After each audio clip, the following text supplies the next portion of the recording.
आमर प्रिय प्रधानमंत्री यशस्वी नरेंद्र मोदी आह्वान 9 तारीख रु 17 तारीख पर्यंत जो देशव्यापी तिरंगा यात्रा अनुष्ठित होता आज 17 तारीख आज ता समापन होइछि। आमर ये तिरंगा यात्रा शांति मैत्री प्रगतिर यात्रा एकतार यात्रा। आज देखंतु जाति धर्म वर्ण निर्विशेष समस्ते आज जनसाधारण यही तिरंगा यात्रा रे जोग देइथिले। यह बुझाउछि जे देश रे एकता रही आगुक मध्य एकता रहिबो। ये तिरंगा यात्रा आज वार्ता देइछि जे समस्ते शांतिपूर्ण भावे सारा देश रे कोण अनुकोण रे शांतिपूर्ण भावे समापन होइछन्ति। लक्ष लक्ष कोटी कोटी लोक विभिन्न जगार एथिरे सामिल होइछन्ति। आम नियाली निर्वाचन मंडल रे प्रत्येक पंचायत रे मध्य या अनुष्ठित होइछि, प्रत्येक मंडल रे अनुष्ठित होइछि। आमर ब्लॉक प्रशासन तरफ मध्य एटा होइछि। स्कूल कॉलेज रो छात्र छात्री अभिभावक एवं गाँव रो मुरबी भाई और भौणी माने समस्त एथिरे सामिल होई आज यह संपूर्ण होइछि। आज्ञा बालुकेते केमती स्वागत कले गांधी मूर्ति पाखे कोन गले एको गुणारे केमती स्वागत करछन के आज जो एठी आस्तन गांधी मूर्ति केमती थिला एठी बहुत भल अनुभूति थिला। काहे कि एठी प्रत्येक लोकंकर समस्तंकर गोटे उत्साह अछि, एते उत्साह अछि सेतरे गोटे देशात्मक बोध रहुछि एवं जातीयतावाद रहुछि। आमर जहाँ रही राष्ट्र सर्वप्रथम, तेणु राष्ट्र उन्नति हेले समस्तंकर उन्नति हम। से आज देखंतु माँ भौणी माने केते संख्यार आज योगदान देइछन्ति, किए काहाकु डाकी नाहांती। ये जो तिरंगा यात्रा होउछि सुनिकिरी मध्य सबु लोक घर आछन्ति एवं एथरे सामिल होइछन्ति। ये गोटे भाईचारार माहौल वर्तमान नियाली निर्वाचन मंडली रे सृष्टि होइछि।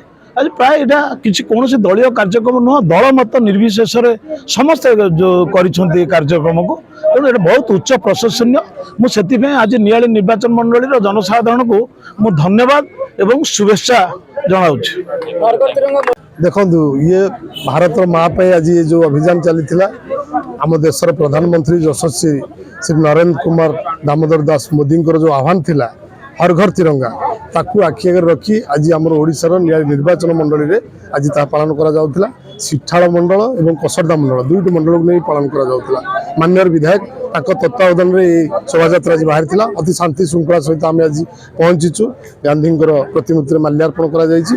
तेणु बहुत खुशी लगुच देश ये जातीय पताका जो भली भाव आज समस्त दल बल निर्विशेष जाति धर्म निर्विशेष समस्त आज एकाठी आम हो आम निज भर जो बंधुता स्थापन हो पारि गोटे देश गोटे मत गोटे मन को नहीं जो भली भाव आम बंचा यह निश्चित भाव में स्वागत योग्य। तेणु आम समस्ते यही तिरंगा पताका तले आम समस्त एक भारतीय समस्त एक भाईचारे बंचाई आम चेष्टा कर।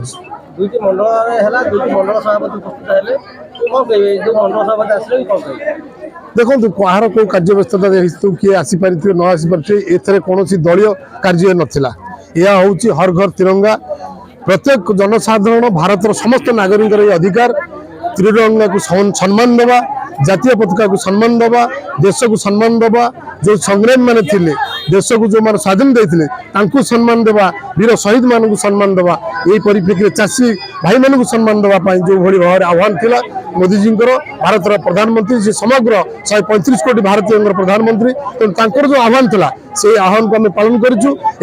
आम नियाली निर्वाचन मंडल जी आम यशस्वी नेता छवि भाई जी कि समस्त लोकप्रिय नेता तांकर आह्वान थिला आज सिठाल मंडल कसरदा मंडल अंतर्गत होता।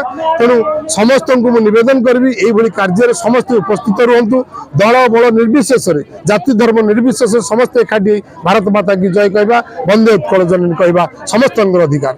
आपाई कि आसिला न आसिला आपको आम भूकप करार ना। आम निश्चिंत माँ माटी कार्य करुचु, ये देश कार्य करुचु। यही भाव में प्रधानमंत्री आह्वान को आम पालन करूँ, प्रत्येक वर्ष पालन करूँ। समस्ते अच्छा आमर बड़ भाई प्रभात भाई अच्छा जी कि जिला संपादक अच्छा, मोर वरिष्ठ गुरुजन रजनी भाईना अच्छा, अनेक वयोज्येष्ठ वरिष्ठ कार्यकर्ता थे लोक थे जो मैंने देश को भल पाँच, जाति धर्म वर्ण निर्विशेष जो मैंने ऊर्धे समस्त को भल पाँच, जातीय पताका को भल पाँच, भारत संविधान को भल पाउछन से माने जो उपस्थित थिले समस्त को मैं धन्यवाद देवी माँ मौसी मान को धन्यवाद देवी मीडिया बंधु मान को धन्यवाद देवी पुलिस प्रशासन को धन्यवाद देवी समस्त बंधु मान को धन्यवाद देवी वंदे उत्कल जननी जय जगन्नाथ। प्रभात कुमार जेना कटक जिला संपादक बीजेपी एवं सिठार मंडल प्रभारी। आप जानी सारा भारत वर्ष रे आमर यशस्वी प्रधानमंत्री आह्वान क्रमे सारा भारत वर्ष रे हर हर तिरंगा यात्रा परिचालन करा जाउची। आज थिला आम नियाली निर्वाचन मंडली कसदा मंडल और सिठार मंडल तिरंगा यात्रा। आज आम यशस्वी विधायक छवि भाई नेतृत्व में हजार हजार बाइक रे आपन देखु शोभा यात्रा चली तिरंगा यात्रा ता कसरदा जागुड़ी मंदिर ठार आरंभ होगी सिठार प्रत्येक सिठार मंडल प्रत्येक पंचायत देकी आसी एक बेर समापन करागला। महात्मा गांधी के पारे पुष्पगुच्छ अर्पण करा ये तिरंगा यात्रा आज समापन करागला।